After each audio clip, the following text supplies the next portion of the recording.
Doctor PPT open ചെയ്യോ? PPT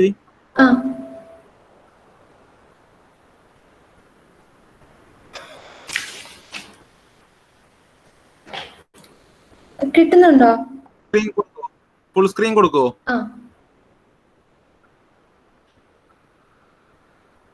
okay, ഇത് ഞങ്ങൾക്ക് ക്ലിയർ ആണ് ഡോക്ടർ. നമുക്ക് തുടങ്ങാം അല്ലേ? Okay.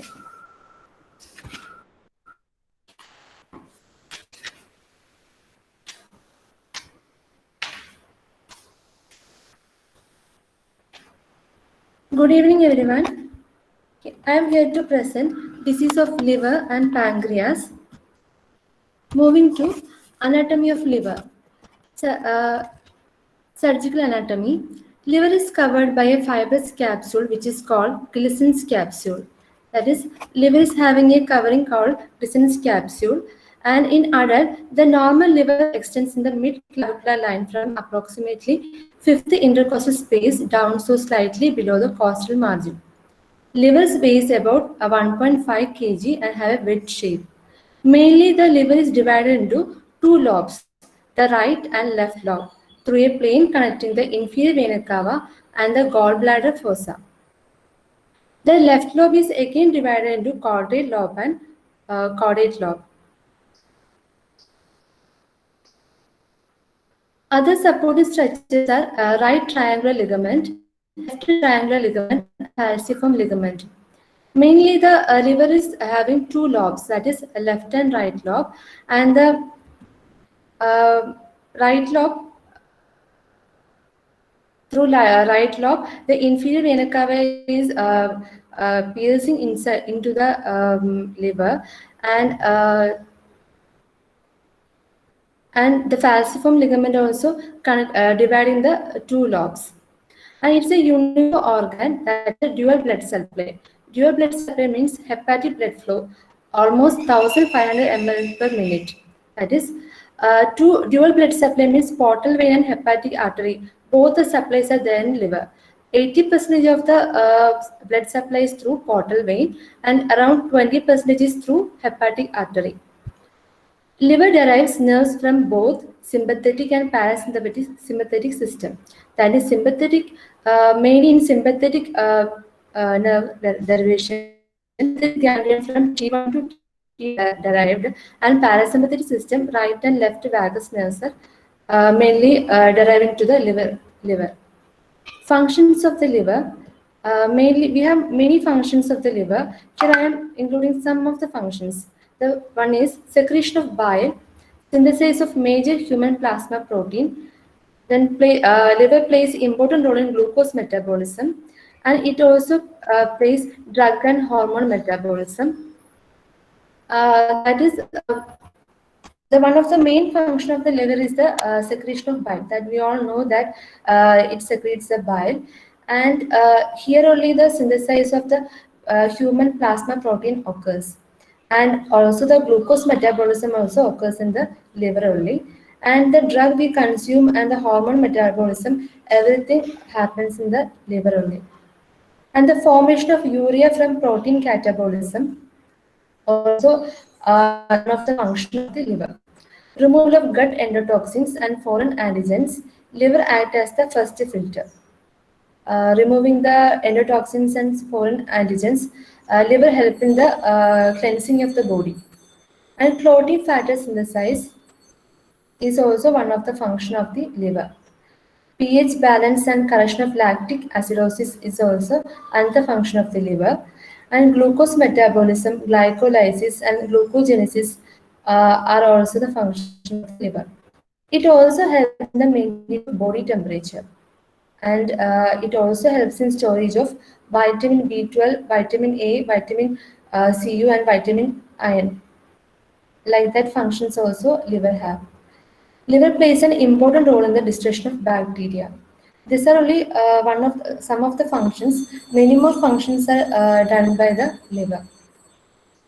To know about the liver, we mostly do liver function test, and it includes serum bilirubin, that is both direct and indirect, and it is called as Vandenberg test.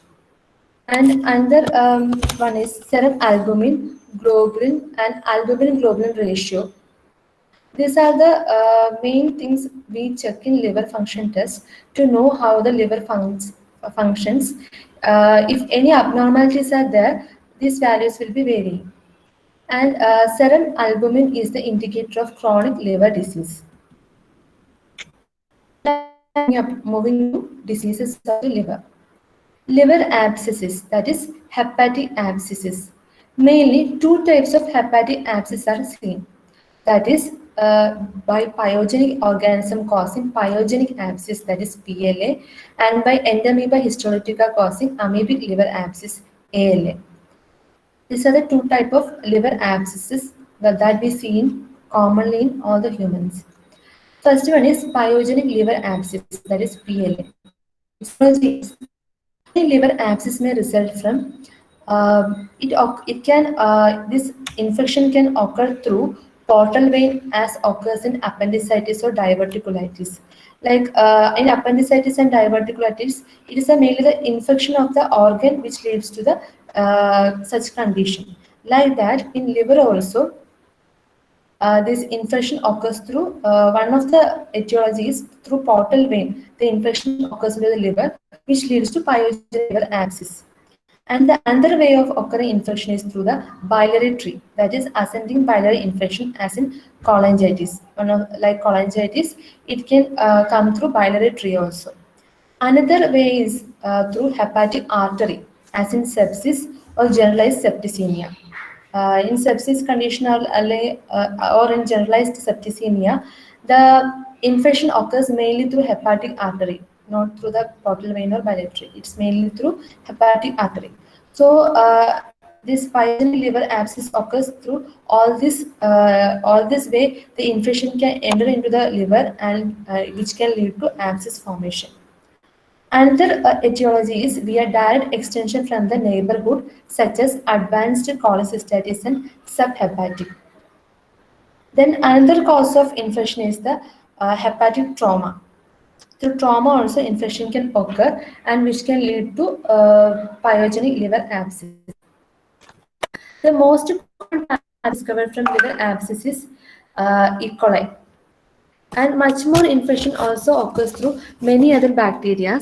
And one of the bacteria, most common one is the E. coli. And the other ones that we can see which can lead to the pyogenic abscesses are proteins and Klebsiella that is found in 10% of the cases. And another infection occurs through that is systemic infection. That is the most common bacteria which is seen are Staphylococcus and hemolytic streptococcus. And the clinical features. Now we can move upon clinical features of pyogenic abscess. That is fever. That fever will be in a picket fence form. That is like a remittent fever, like remittent. And the clinical feature is the mainly the pain is seen on the right subcostal area or epigastrium area. And the another main symptom is nausea, vomiting, anorexia. Main symptoms that we can see in are fever and pain, and in some cases only we can see nausea, vomiting, and anorexia. That is, it can vary with frequency. Some may have nausea, some may have vomiting, and some may have anorexia only. So it depends on the person, it can vary. And jaundice related to liver, jaundice can be also seen in some cases, but it is uncommon, not commonly occur in all the cases. Investigations. Main investigations that we can give in pyogenic liver abscesses. First one is blood examination. In doing blood examination, what we can see is which is usually present. And mostly the white WBC count is ranging from 4,000 to 11,000, but here it will be 12,000 to 18,000. And while doing blood culture, it will be positive. By culturing the blood, it will be showing as positive since the presence of the E. coli type of pathogens. Then hypoalbuminemia is also seen. Albumin count will be very less. But in this case, bilirubin is normal. That is, in 90% of cases, bilirubin will be normal only. And what are the radiologic investigations we can do in pyogenic liver abscesses? First one is chest X-ray. Then another one we can do is barium enema X-ray. Then ultrasonography, liver scan. Liver scan be one of the drawback of liver scan is that cyst or solid type of things. Only translucent things can be seen. So any abscess which is less than 2 centimeter and all is not visible in liver scan. So we cannot we will not get a proper investigation by doing liver scan. The proper ones are like ultrasonography, barium enema X-ray, and chest X-ray, and all can show the correct diagnosis. And other techniques are including radionuclide imaging technique. One of the examples is gallium scanning. CT scan, which is a very important one. CT scan is the first method of detection. By CT scan itself, we will get a clear idea about the infection of the organ. Then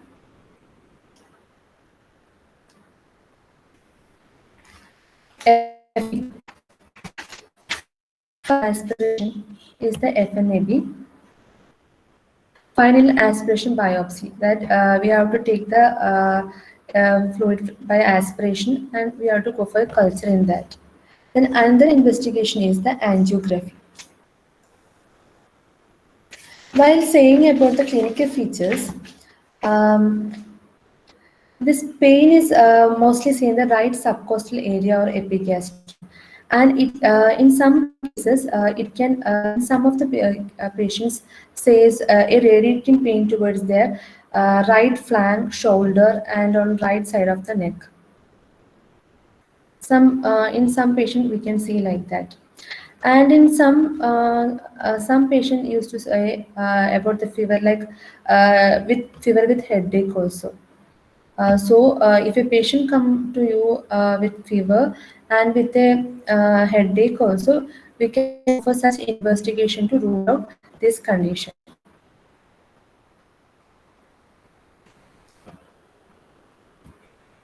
And another thing is by palpation.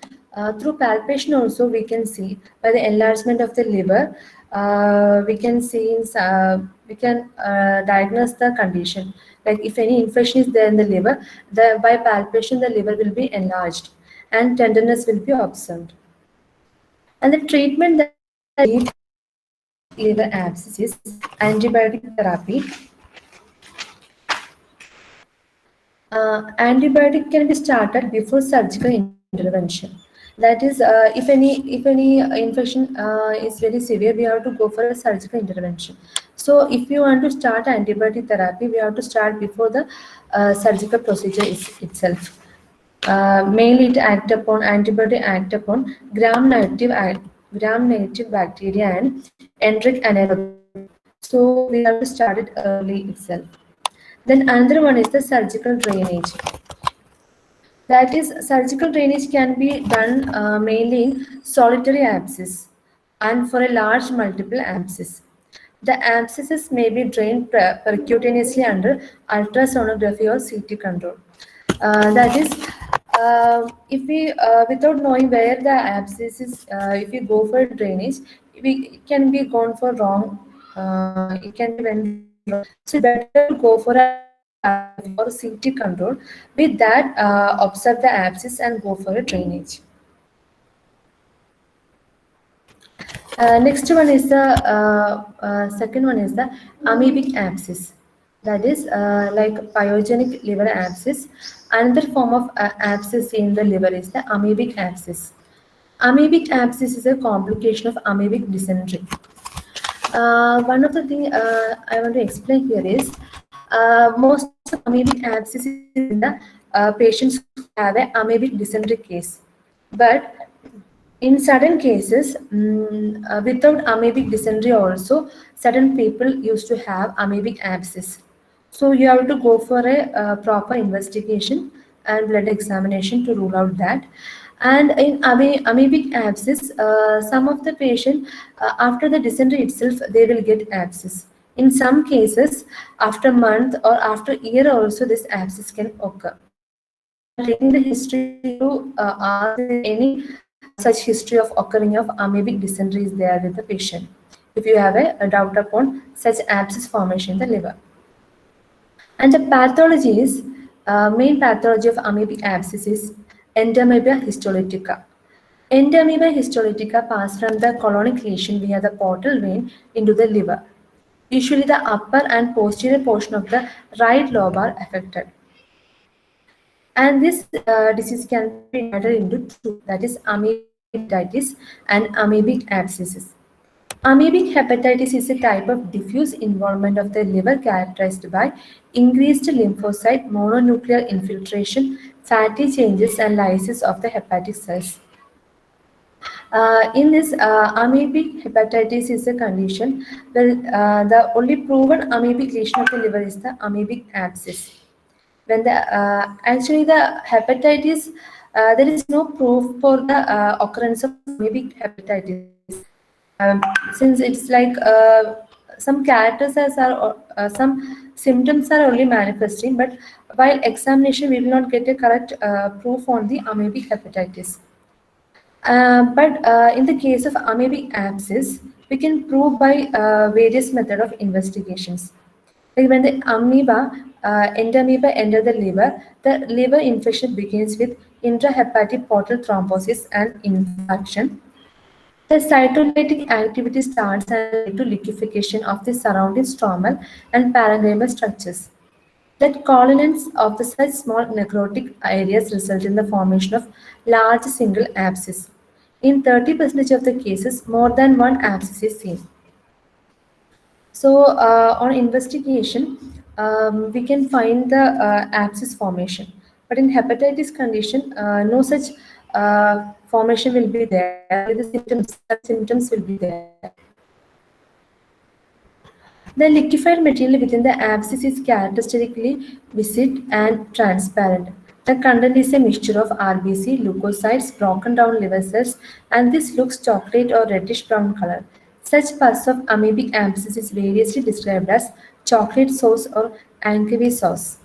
That is one of the main symptom of the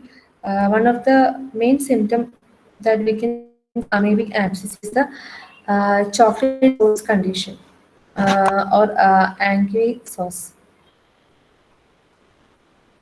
due to the deposition of RBC, leukocytes, broken down liver cells, and which lead to a reddish brown color of the abscess, pus formation inside the abscess.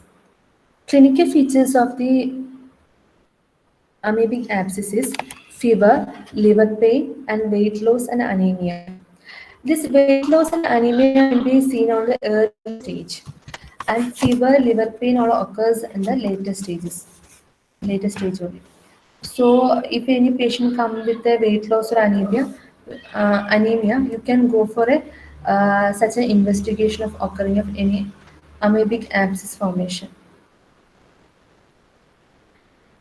Investigation in blood examination reveal leukocytosis in early stages. In chronic anemia may reveal. For blood examination, in early stages we can see leukocytosis, but in later stages we cannot see any leukocytosis condition in the blood examination. In chronic cases, only anemia can be observed through blood examination. And also in this amoebic abscess condition, in early stage only while examining amoebia will be found. In later stages, we cannot find amoebia in the any of the examination. Like we will get amoebia through examination of stool, and sometimes any serological test, any body fluid test and all, we can find amoebia, but it is only available in early stages. In later stages, it cannot be seen in our body because it can lead to infection and a fibrous capsule can form, hide them from all this examination. And the test. Through liver function test, we can find by the variation in bilirubin level and albumin level and all, we can find the condition. Then another way of investigation is sigmoidoscopy and radiography. Next, we can move to treatment. Drug therapy with amoebicidal drugs, that is metronidazole. The drug that mainly given for the amoebic liver abscess is metronidazole. And for metronidazole, we can give in 500 mg to around 500 mg per day, thrice a time.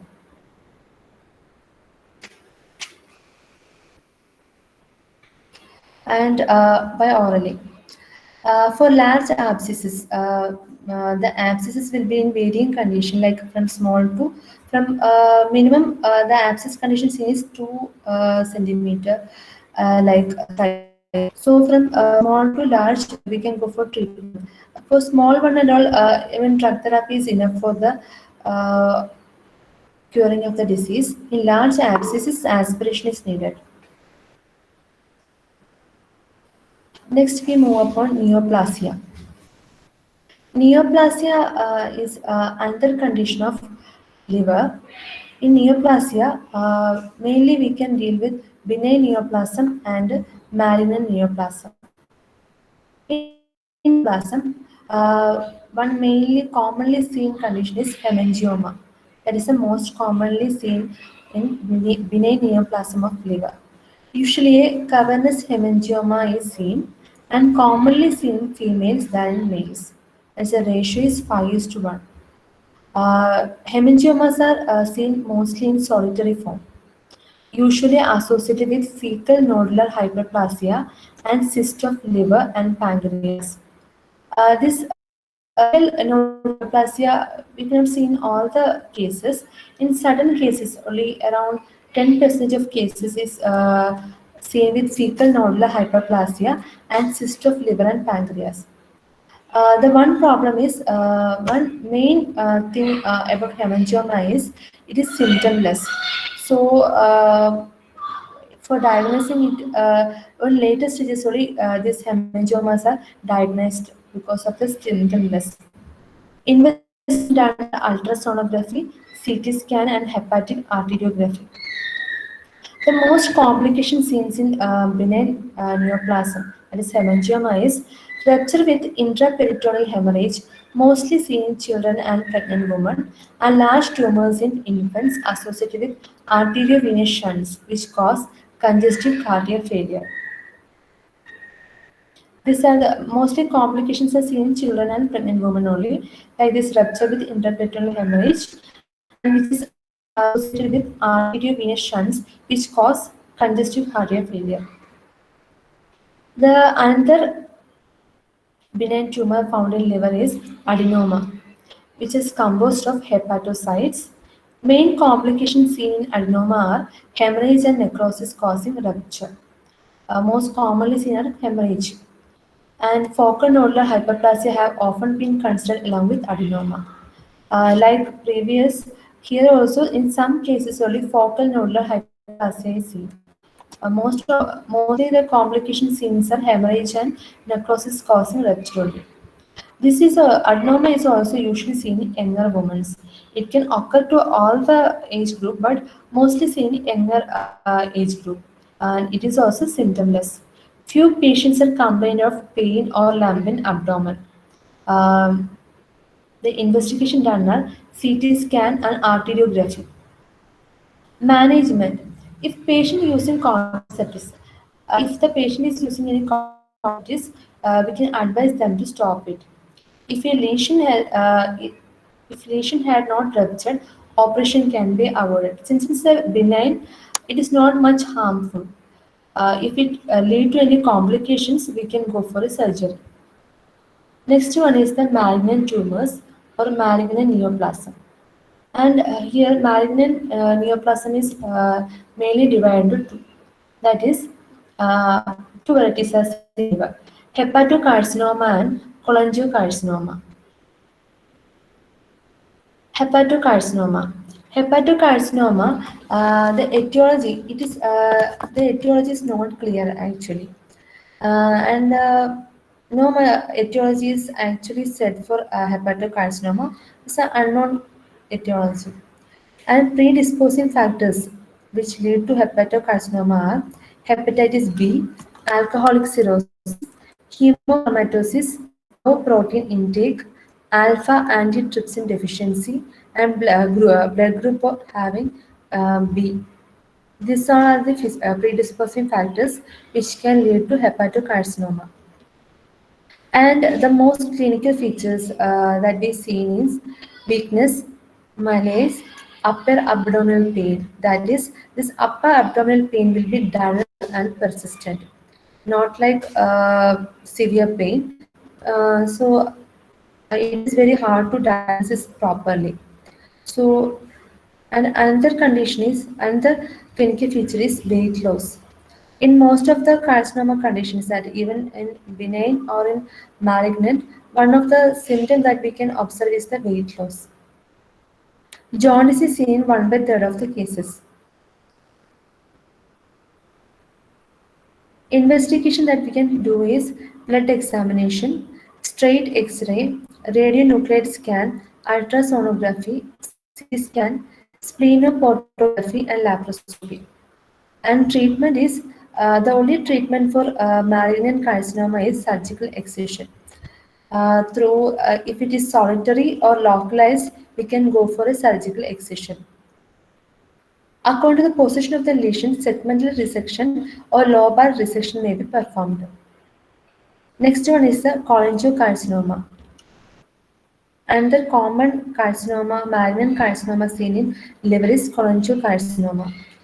And etiology is liver cirrhosis is one of the etiological factor, and hemochromatosis is another etiological factor. Chronic cholecystitis and congenital cystic disease of liver. This all can lead to formation of cholangiocarcinoma. And the pathology is microscopically the lesion is a sclerosing adenocarcinoma. And the clinical features are women are more affected in the ratio of 2:1.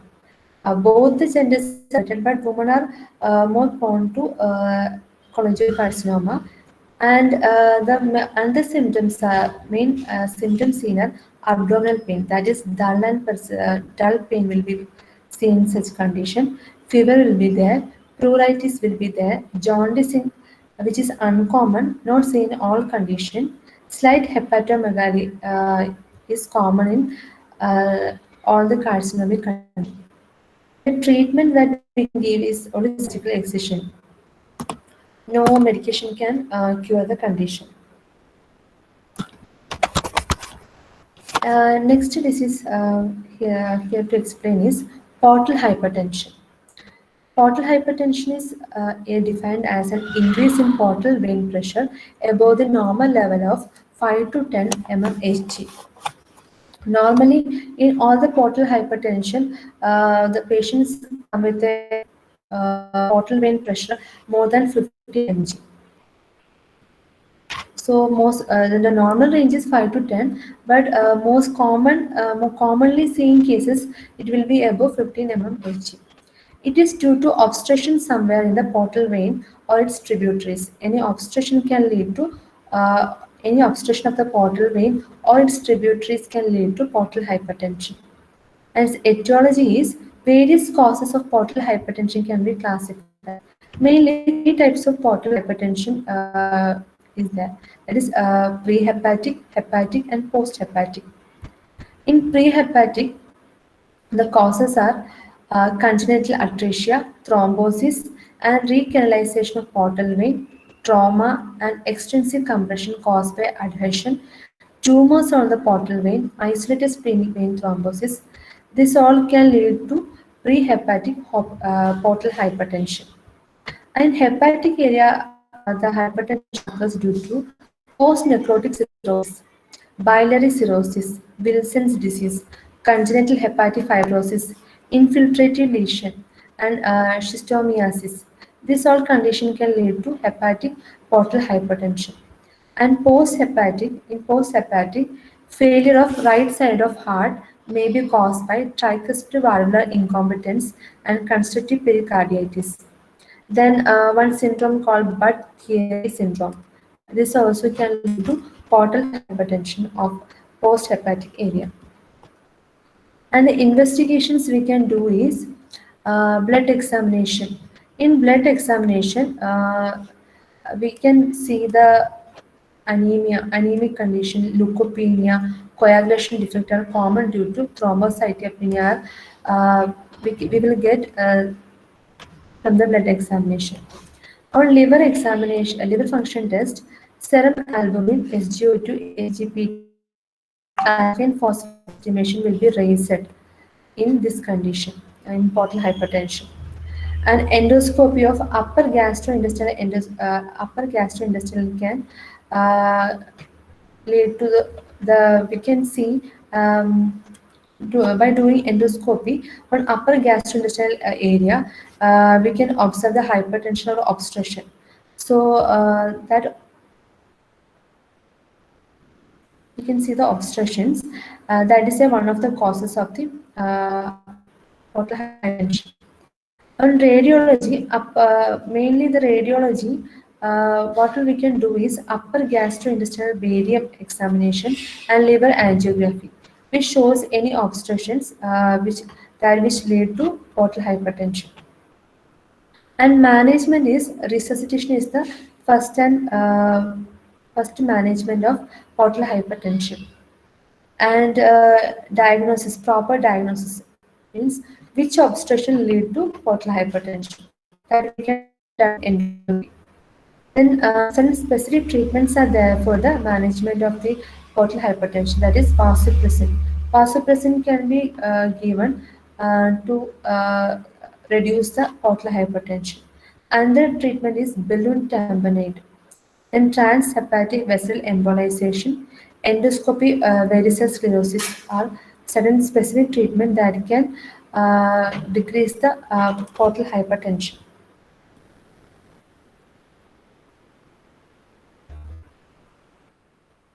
So these are the main diseases that we see in the liver.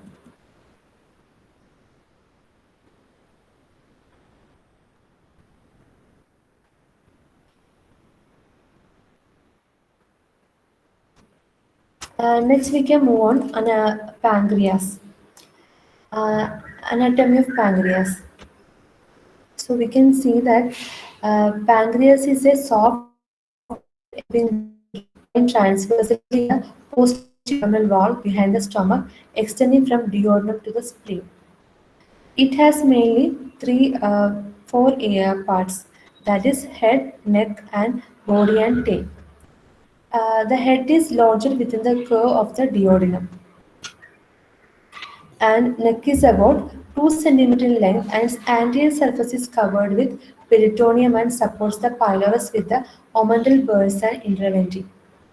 And the body of the with 3 surfaces, anterior, posterior, and inferior.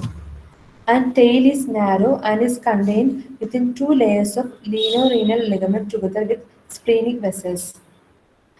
Here I am explaining only a brief anatomy of the pancreas. If you go for detailed anatomy, since the time is limited, I am giving a brief anatomy only. The main functions of pancreas are exocrine activity and the exocrine activities. Human pancreas secretes daily 1500 to 2500 ml of colorless, odorless fluid at a pH of 8. And the endocrine secretion is the internal secretions of the pancreas are derived from the islets of Langerhans.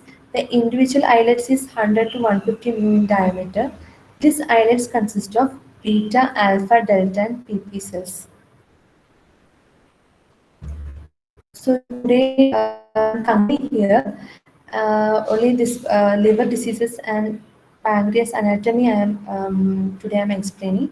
On next class I will explain with the pancreatic diseases and the spleen anatomy and its diseases. Thank you.